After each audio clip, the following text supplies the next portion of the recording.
we're still waiting for it, hoping they have an explanation. We are looking at it. There's actually a very good write-up recently from Controlled Demolition Experts, which you probably ought to read.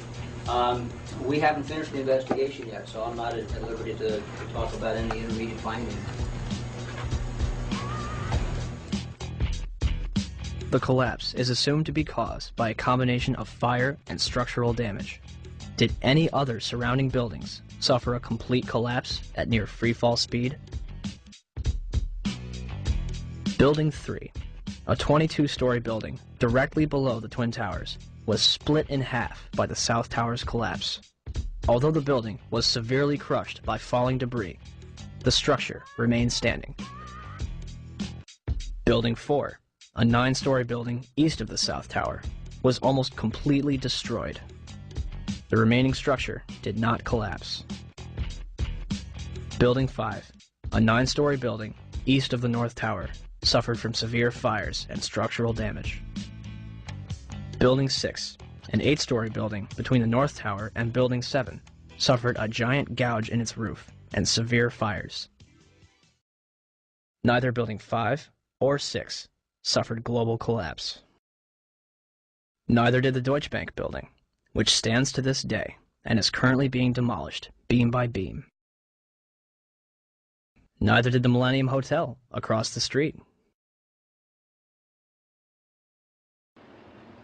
Building 7 burns over a number of floors and suffers structural damage to its south face before collapsing completely to the ground. Did anything occur inside the building that might cause a collapse? We started walking down the stairs. We made it to the 8th floor. Big explosion. Flew us back into the 8th floor. And I turned to Hesh. I said, "This is it. We're dead. We're not going to make it out of here." And we have Frank Ucciotto back on the phone with us, Brenda, with some New York City officials. Frank, go ahead. That's right. I'm standing here right now just off Broadway by City Hall with Michael Hess, who is the city's corporation counsel. Mr. Hess, you were trapped in, I believe, 7 World Trade Center. Go ahead, sir. Yes, I was. I was up in the emergency management center on the 23rd floor, and when all the power went out in the building, another gentleman and I walked down to the 8th floor where there was an explosion, and we've been trapped on the 8th floor with smoke, thick smoke all around us for about an hour and a half. But the New York Fire Department, as terrific as they are, just came and got us out. Their experience is mentioned by NIST's interim report on Building 7. However, the authors claim it is the collapse of the North Tower. The glass on the ground floor was not even blown out. Would debris and smoke rushing up the stairway be described as an explosion?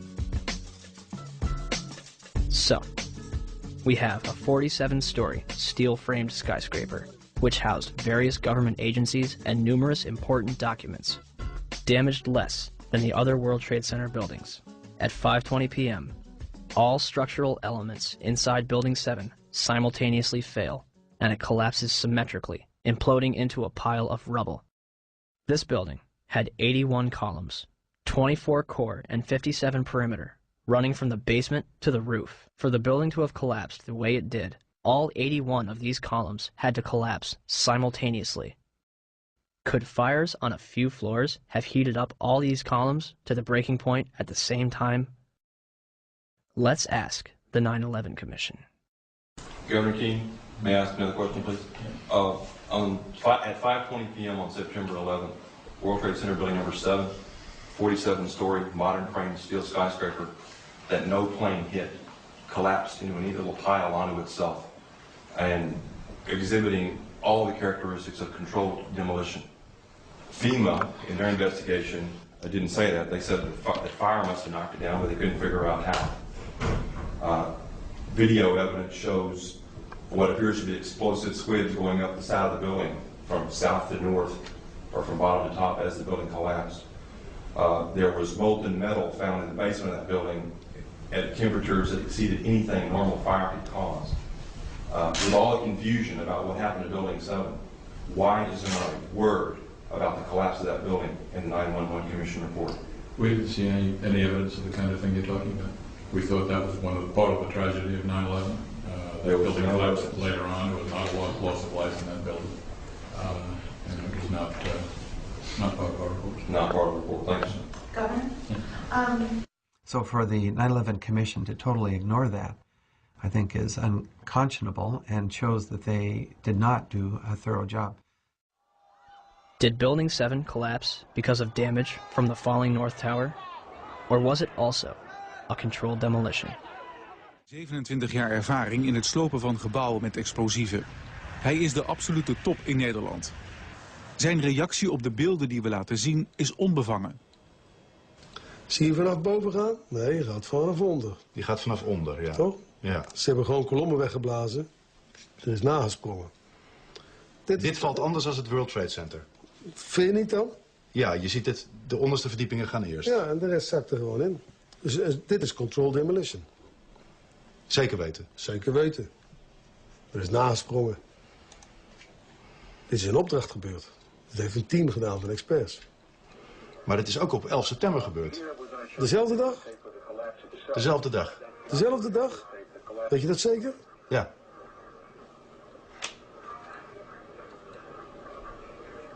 Was het zeker weten de 11e? Dat kan heel waar zijn. 7 uur nadat de World Trade Center naar beneden viel. Ja? Hebben ze hard gewerkt.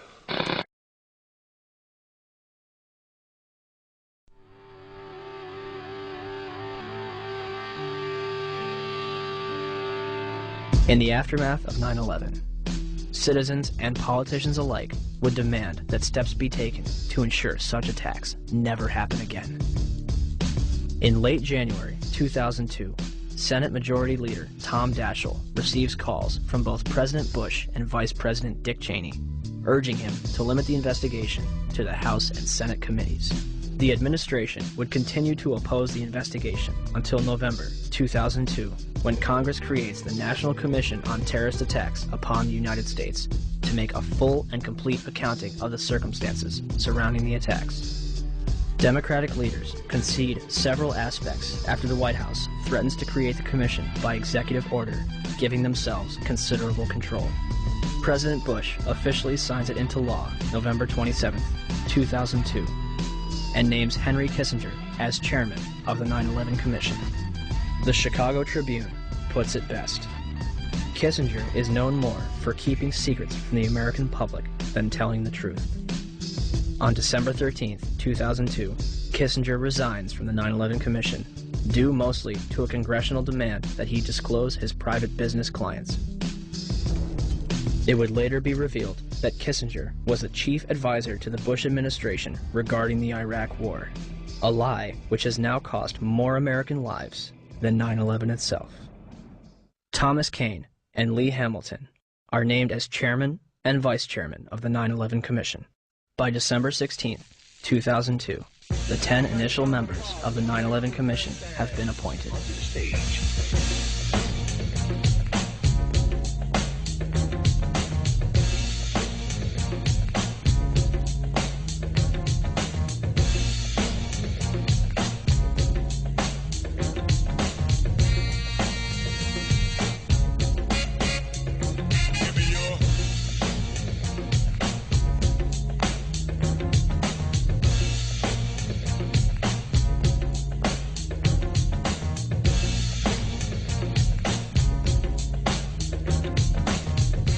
And the man missing from this picture?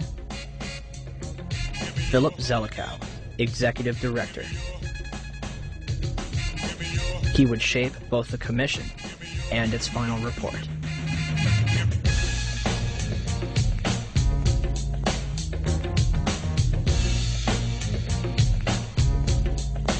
The 9/11 Commission begins its investigation with a time frame of 18 months and a starting budget of $3 million.